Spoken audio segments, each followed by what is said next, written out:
I've been waiting for so long for a company to tackle the Doom license and make action figures of that franchise. Now I know a company called 3A did make a Doom Slayer action figure from Doom 2016. That figure was phenomenal. The paint, the detail on that was amazing. It was truly a piece of art, but the articulation was not that great, the way they made the bodysuit, and that figure was $300, which is really not that affordable for most people. Which brings me to Mcfarlane Toys. They actually got the license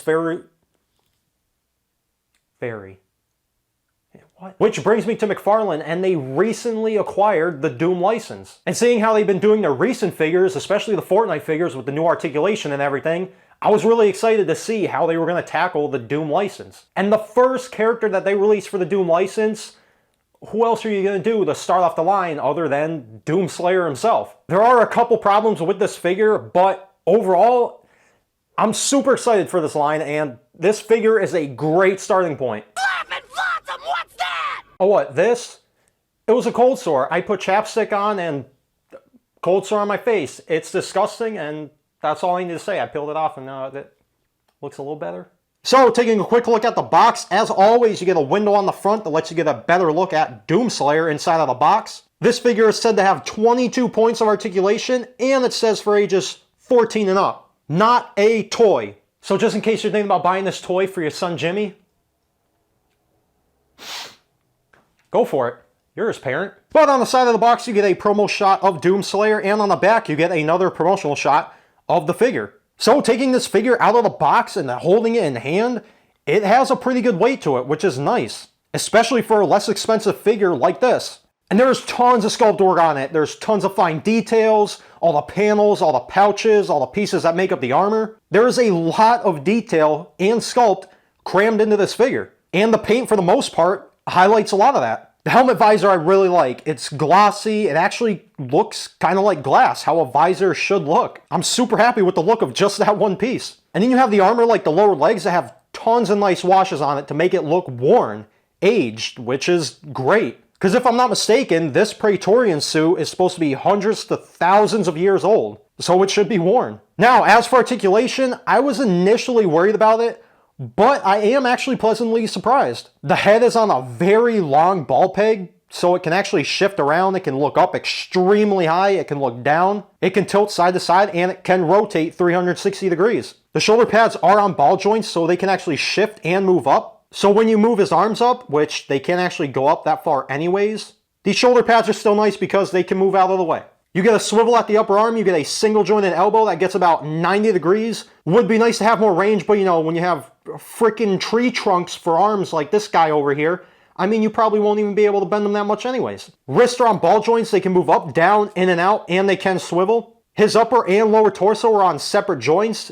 It can crunch forward a little, lean back, rock side to side, and can swivel all the way around. His legs can split, kick up pretty high, kick back a little. The knees are single jointed, the lower leg can also swivel. The foot can go up, down, swivel, and it can also rock side to side. And this being the Doom Eternal Doom Slayer, he has a shoulder gun which can swivel, bend, and you get a ball joint at the end, so it can move around fairly well. As for accessories, you get his new arm blade that plugs right into his left arm. This has very nice sculpt and detail on it. And the next accessory you get is the Super Shotgun.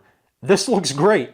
And you actually get the grapple hook on the bottom of it also. This shotgun looks really good. Now, as for size comparison, here he is next to your average 6-inch figure, a Marvel Legends. And I think this can definitely work. Doom Slayer, he's not this big compared to normal people in the game, but to me, I kind of like Doom Slayer being a bigger guy, so I feel like this scale is not too big of a deal. And here he is next to a Mcfarlane Fortnite figure, and these scale great together also. They're from the same company, so I feel like they kind of should. And just to give you a quick idea of what kind of poses you can get Doom Slayer in and how much the articulation actually works. Like I said, it is decent. You can't really get him holding his gun with two hands. I can honestly kind of let the articulation slide a little bit, especially with how good the sculpt actually is on this figure. Overall, this figure is great. He has fantastic sculpt, really good paint. The articulation could be better. And the accessories, it would have been nice to get a couple more guns. Say the, what do you want to call it? The BFG, that would be amazing. The plasma rifle, I think that's what it's called. I haven't played that game in a while. But even with all that being said, especially with the articulation and accessories,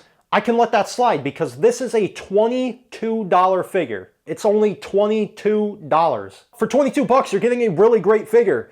There is tons of sculpt work on it. There's tons of paint, tons of nice washes. The figure, again, has a good weight to it. It's a good deal for 22 bucks. I honestly really do highly recommend this figure, and there's a very big reason for that also. I remember watching an interview and they were actually talking with somebody who was working on this Doom line, and they said they wanted to really go all in with this line. Even possibly going the deluxe route with like bigger monsters. So that would probably mean regular zombies, imps, Revenant, and go even further to deluxe figures for like bigger characters like the Hell Knight, the Cyber Demon. They did say they wanted to do a lot of characters from the Doom franchise, but this Doom Slayer figure obviously has to sell well. If people are not interested in this figure or this line, they're not going to waste all their time, effort, and money doing other characters from this line. Bigger characters, more expensive characters to make. So by supporting this figure and buying it, you're telling them to make more Doom characters from the franchise, and that's what I want, like a lot. I'm sure a lot of other people do too.